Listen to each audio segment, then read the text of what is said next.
Transcription number 26.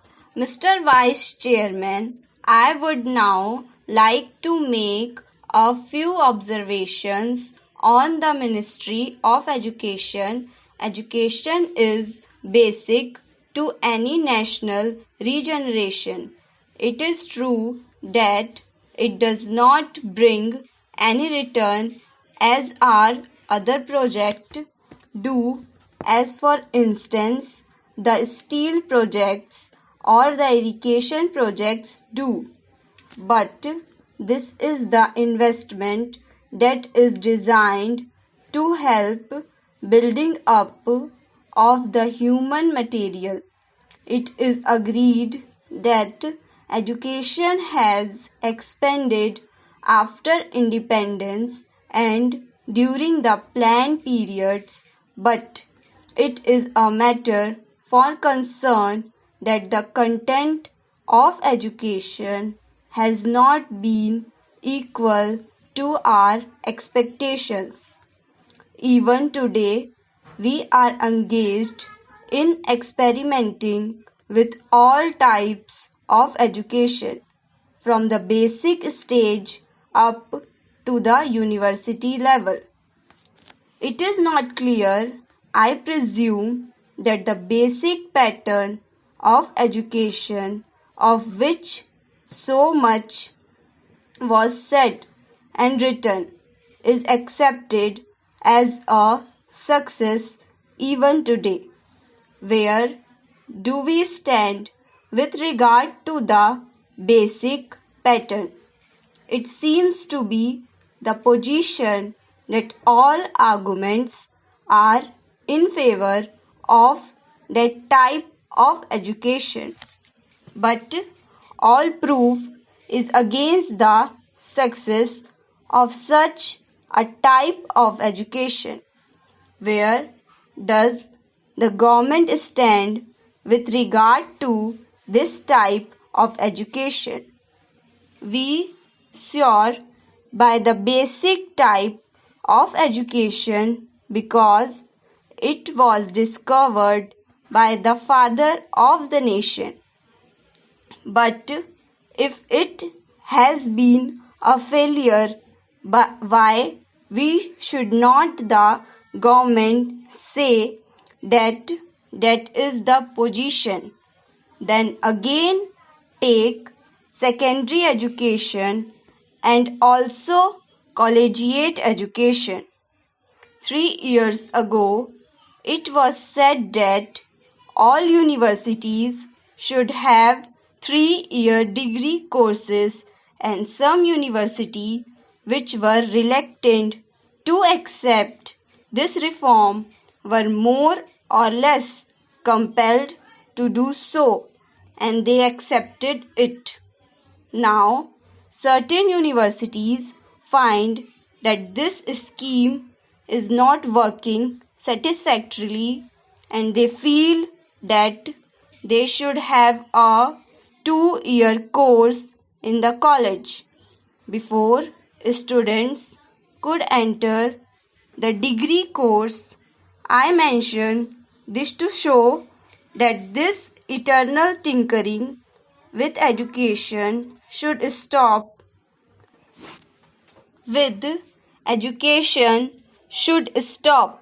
And it should not go on like this. This uncertainty is not only with regard to the main objective of education, the main structure of education from the primary to the collegiate level, but also with regard to the courses of studies and also with regard to the language or medium of instruction. Mr. Chairman, up to the secondary stage, it has been accepted that the medium of instruction should be the regional language. The National Integration Council, however, stated that if universities are to exchange professors, if they have to develop freely, then there should be the common medium of instruction, namely English and Hindi. Now, at the latest National Integration Council meeting, we are told that the medium of instruction in the colleges should also be the regional language ultimately, and if that comes to pass, I ask, how will national integration be achieved? It is permissible to envisage a stage if the scheme of the National Integration Council is implemented, where different universities will have different media of instruction, and the men that will be drawn from these universities will have to man the judiciary of the land and the All India services, but they will not be able to serve in the state other than the one in which they were educated. How can integration be achieved? We are working at cross purposes. It is time that a high power body was appointed to hammer out national scheme of education having integration as the basic aim and to implement it systematically.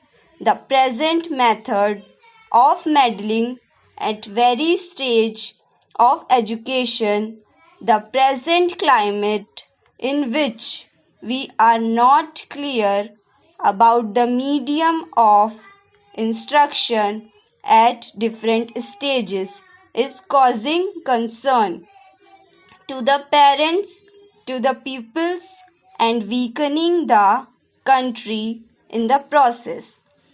This is a major problem at this stage of the development of the country. Then, Mr. Vice Chairman, I would pass on to the Ministry of Transport and Communications.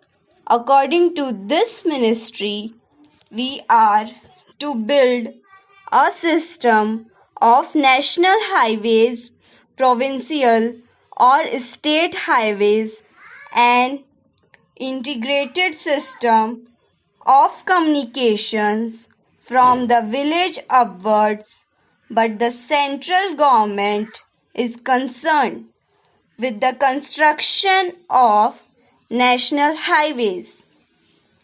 It is good to have a fine system of national highways. It also serves as a physical link of integrating the nation.